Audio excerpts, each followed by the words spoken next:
नमस्कार दोस्तों, hello everyone, कैसे हैं आप सब। इंडियन पॉलिटी की पिछली वीडियो में हम लोगों ने राष्ट्रपति के चुनाव इलेक्शन के बारे में बात करी थी कि राष्ट्रपति का जो चुनाव है वो कैसे होता है।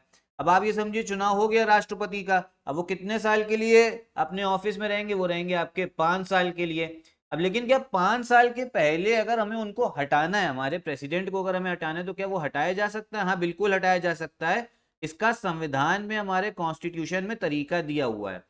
हमारे संविधान में तरीका दिया कि राष्ट्रपति को 5 साल कंप्लीट होने से पहले ही हटाना है।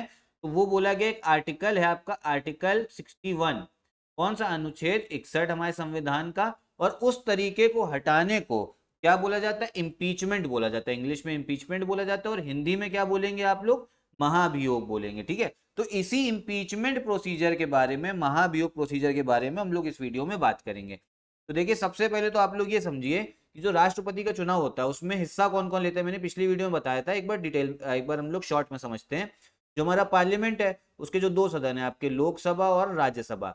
जो लोकसभा के आपके निर्वाचित सदस्य होंगे और जो राज्यसभा के निर्वाचित सदस्य होंगे, जो इलेक्टेड मेंबर्स होंगे आपके, ठीक है, वो हिस्सा लेंगे। पिछली वीडियो में डिटेल में बताया, एक बार देख लीजिएगा। फिर आपके जितने भी राज्य हैं, राज्यों में जो आपकी विधानसभा है, ठीक है, इंग्लिश में क्या बोलते हैं इसे? Legislative assembly. ठीक है, तो जो आपके राज्यों की जो विधानसभा है, विधानसभा के भी जो आपके इलेक्टेड निर्वाचित सदस्य होंगे वो सब हिस्सा लेंगे। ठीक। तीसरा हो गया आपका, जो हमारी दो केंद्र शासित प्रदेश है, यूटी दिल्ली, और आपकी हो गई पुडुचेरी।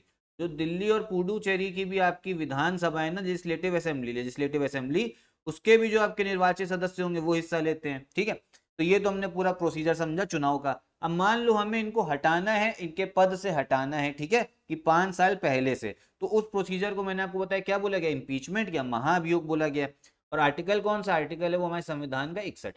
ठीक है, हमारे संविधान में लिखा हुआ है कि अगर आपको राष्ट्रपति को हटाना है तो उसका जो तरीका है ना, संविधान में ही दे रखा है। और क्या बोला रखा है? किस ग्राउंड में आप हटाओगे, मतलब कुछ तो बताओगे ना, किस वजह से आप हटाया जा रहा है। तो उसको बोला गया वायलेशन ऑफ कॉन्स्टिट्यूशन। ठीक है, संविधान का उल्लंघन। ये आपको इधर लिखा हुआ हिंदी में दिख जाएगा, वायलेशन ऑफ कॉन्स्टिट्यूशन, मतलब संविधान के किसी प्रावधान के खिलाफ इन्होंने काम किया, तो ये तरीका, ये ग्राउंड बोला गया है।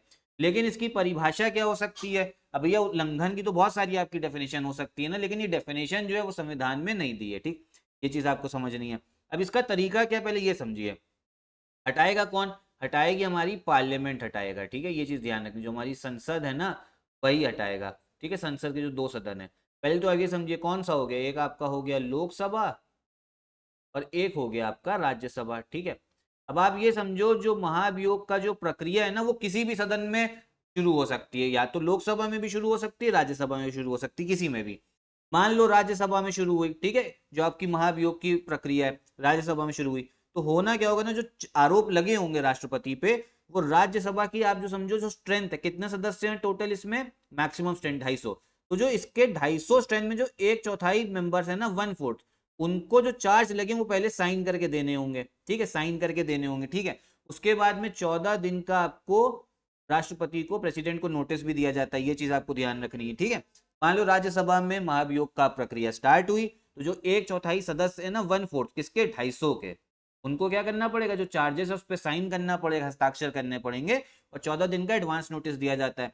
फिर मान लो राज्यसभा ने 2/3 बहुमत से, 2/3 आपकी मेजोरिटी बहुमत से, इसकी मेजोरिटी, तो टोटल मेंबरशिप है उसकी 250, 2/3 मेजोरिटी किसकी, 250 की बात हो रही है, 2/3 बाई 250। अगर इससे इन्होंने एक प्रस्ताव पारित कर दिया आपके राज्यसभा में, तो फिर ये जो प्रस्ताव है ना, ये जो आपका रेजोल्यूशन है किसका, इम्पीचमेंट का जो प्रस्ताव की हम बात कर रहे हैं, ठीक है, वो कहाँ जाएगा आपका? वो चला जाएगा फिर आपके दूसरे सदन में, कहाँ जाएगा? लोकसभा में जाएगा। ठीक है, फिर लोकसभा जो है उसके जो चार्जेस है उस पर जांच करेगा।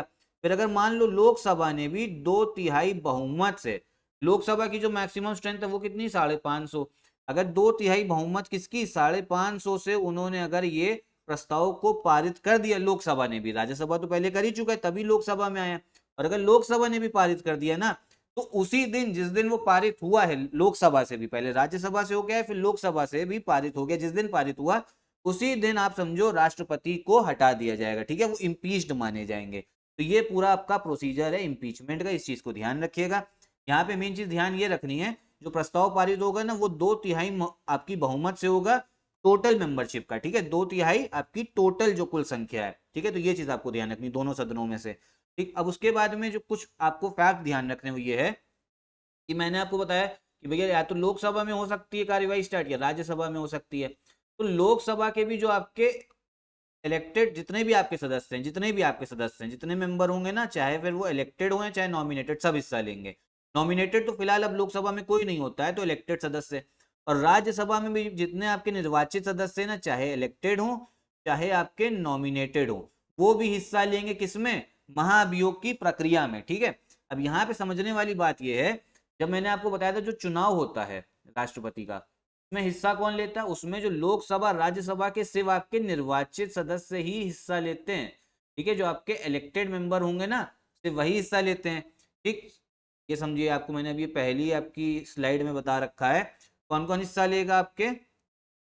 यहाँ पर आपका हो गया जो पार्लियामेंट के लोकसभा राज्यसभा इसके इलेक्टेड मेंबर, फिर विधानसभा के, और फिर आपका जो दिल्ली हो गई और जो आपकी पुडुचेरी हो गई, उसके जो आपके सदस्य होंगे वो हिस्सा लेंगे। ठीक है, ये मैंने आपको भी बताया था। अब यहाँ पे आप ये समझो, जो महाभियोग चल रहा है ना, उसमें पार्लियामेंट के ही सदस्य सिर्फ हिस्सा लेते हैं, संसद के। ठीक है, जिनको आपके सांसद बोला जाता है, मेंबर ऑफ पार्लियामेंट। लोकसभा के भी सारे सदस्य और राज्यसभा के भी सारे सदस्य। राज्यसभा के आपके 12 मनोनीत होते हैं, वो चुनाव में हिस्सा नहीं लेते हैं, वो चुनाव में हिस्सा नहीं लेते हैं, लेकिन वो इम्पीचमेंट महाभियोग में हिस्सा लेंगे। तो ये फैक्ट जो है कंफ्यूजिंग है, आयोग आपसे पूछ लेता है। तो साथ ही साथ क्या विधानसभा के जो विधायक है जिन्होंने वोट करा था राष्ट्रपति के चुनाव में, इलेक्टेड विधायक, क्या वो हिस्सा लेंगे, वो भी नहीं लेंगे। ना ही दिल्ली पुडुचेरी के आपके एमएलए हिस्सा लेंगे। ठीक है, ये चुनाव में हिस्सा लेते हैं लेकिन महाभियोग में हिस्सा नहीं लेते हैं। पिछली वीडियो देख लीजिएगा, चुनाव वाली, एकदम सारा फैक्ट जो है क्लियर हो जाएगा। फिर से मैं समझा दे रहा हूं कौन कौन से हिस्सा ले सकता है। आपके लोकसभा राज्यसभा के सारे सदस्य महाभियोग में हिस्सा लेंगे। ठीक है, फिर चाहे वो इलेक्टेड हो या नॉमिनेटेड मनोनीत हो। ठीक, जो आपके विधानसभा के जो आपके सदस्य हैं ना, लेजिस्लेटिव असेंबली के विधायक, वो हिस्सा नहीं लेंगे, जबकि उन्होंने चुनाव में हिस्सा लिया है। साथ ही साथ में जो आपकी दिल्ली और पुडुचेरी हो गई ना, इनके भी जो सदस्य हैं ना, वो भी हिस्सा नहीं लेंगे। इन्होंने भी चुनाव में हिस्सा लिया था, इलेक्टेड मेंबर्स ने, लेकिन वो महाभियोग में हिस्सा नहीं लेंगे। तो इतनी जानकारी आपको ध्यान रखनी है। साथ ही साथ एक चीज और ध्यान रखिए, अभी तक कोई भी राष्ट्रपति, कोई भी प्रेसिडेंट इम्पीच्ड नहीं हुआ है। ठीक है, पूरी महाभियोग की प्रक्रिया उनके ऊपर कभी भी पूरी नहीं हो सकी है। ठीक है, किसी को भी आर्टिकल 61 अनुच्छेद 61 के तहत नहीं हटाया गया है। ठीक है, किसी भी प्रेसिडेंट को। इतनी इंफॉर्मेशन आप लोग ध्यान रखिएगा। यही था आपका पूरा टॉपिक महाभियोग का लेके। साथ ही साथ अगर आप हमारा कोई भी पेड ग्रुप ज्वाइन करना चाहते हो तो यहाँ पे नंबर दे रखा है, आप हमारा पेड ग्रुप ज्वाइन करके कट ऑफ बढ़िया तरीके से निकाल सकते हैं। ये सीरीज आगे भी कंटिन्यू रहेगी। आपको सीरीज कैसी लगी एक बार कमेंट बॉक्स में जरूर बताइएगा। यहीं पे मैं वीडियो भी खत्म करता हूँ। अगर आपको वीडियो पसंद आई हो तो लाइक करिएगा, चैनल सब्सक्राइब। नमस्कार।